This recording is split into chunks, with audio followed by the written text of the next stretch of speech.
Praise the lord.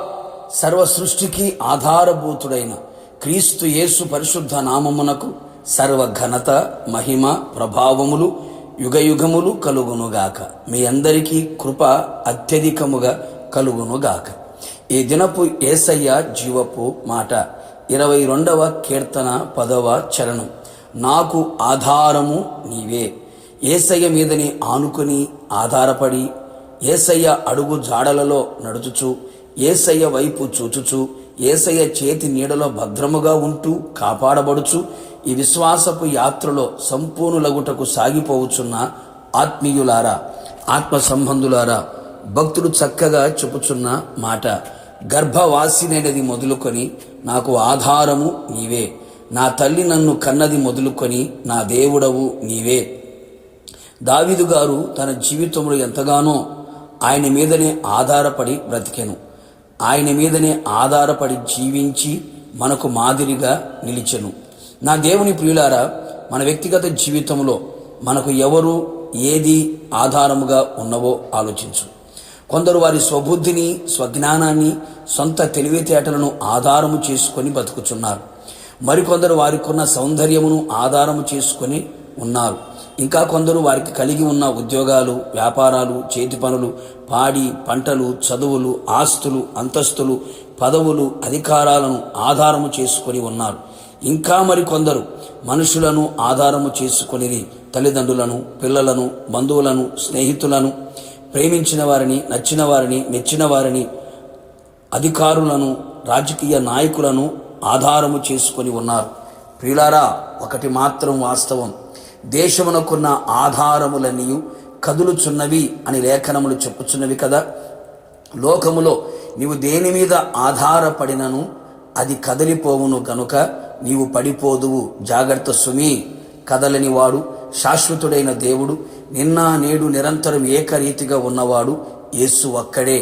నీ కొరకు ప్రాణము పెట్టి సెలవులో మరణించి తిరిగి లేచిన మరల నీ కొరకు రానై ఉన్నవాడు. ఆయన మీదనే ఆధారపడవలను. ఆయనే మన ఆధారమై ఉండవలెను. ఆయన కదలనివాడు, ఆయన రాజ్యము నిశ్చలమైనది. యేసయ్య మన సమస్తమునకు ఆధారమై ఉన్నాడు.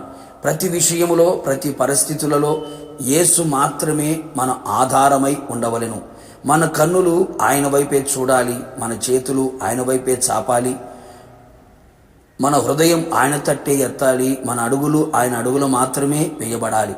ఆయన మనకు ఆధారమై ఉన్నప్పుడు మన కాలు చిక్కుబడకుండునట్లు ఆయన నిన్ను కాపాడును. అవును ప్రియులారా, మన మరల దాస్యమనే పాపపు కాడి కింద చిక్కుబడకుండునట్లు, సులువుగా చిక్కులు పెట్టే ప్రతి పాపములో పడిపోకుండానట్లు ఆయన మనలను పరిశుద్ధులుగా, నిర్దోషులుగా, నిష్కల్మషులుగా, నిందారహితులుగా, మచ్చ, ముడత, డాగు ఎలాంటి కలంకము లేని వారిగా ప్రభు రాకడ వరకు మహిమగల సంఘముగా ఆయన మనలను కాపాడును.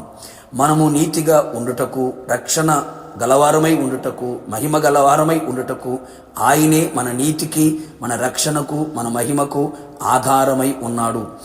ఆయన మనకు ఆధారముగా ఉంటే ఎలాంటి పరిస్థితులు వచ్చినను దేనికి భయపడనివ్వడు. ఎలాంటి శత్రువు కార్యములు, లోకములో కలిగే విపత్తులకు భయపడనివ్వకుండా ధైర్యమును, నిబ్బరమును దయచేయును. మన నిరీక్షణను కలుగు చేయును. మన నిరీక్షణకు ఆధారము ఆయనే కదా. మనకు లోతైన నదిగా పరిశుద్ధాత్మ ఆధారమై ఉన్నందున చక్కగా క్రీస్తు వలె ఉండుటకు అన్ని విషయములో ఎదుగుదము, ఫలించెదము, విస్తరించెదము, శత్రువులు చూచి అసూయ పడెంతగా ఆశీర్వదించబడెదము. కావున ఎల్లప్పుడూ ఆయన మీదనే ఆధారపడుచు ఆయన ఆగమమునకు మనందరము సిద్ధపడెదము. ప్రార్థన. కృపాసత్య సంపూర్ణుడైన యేసయ్య, మీ పరిశుద్ధమైన పాదములకి స్తుతి స్తోత్రములు. మేము మీ మీద ఆధారపడి జీవించున్నట్లుగా మీరు కృప దయచేయమని ప్రార్థిస్తున్నాం. తెలుసో తెలియకో పరిస్థితుల ప్రభావాన్ని బట్టి లోకములో ఉన్న వాటి మీద ఆధారపడుతూ నష్టపోయారు, పడిపోయారు, లోకములో కలిసిపోయారు. ఇక మీదట మా ఆధారం నీవే.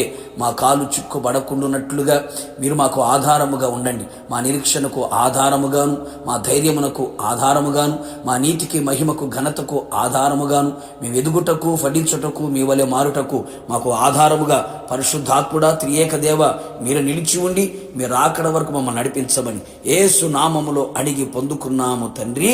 ఆమేన్. నిశ్చయముగా మీరును మీ కుటుంబ సభ్యులందరూ ఆయన మీదనే ఆధారపడి బ్రతుకుదురు గాక. God bless you.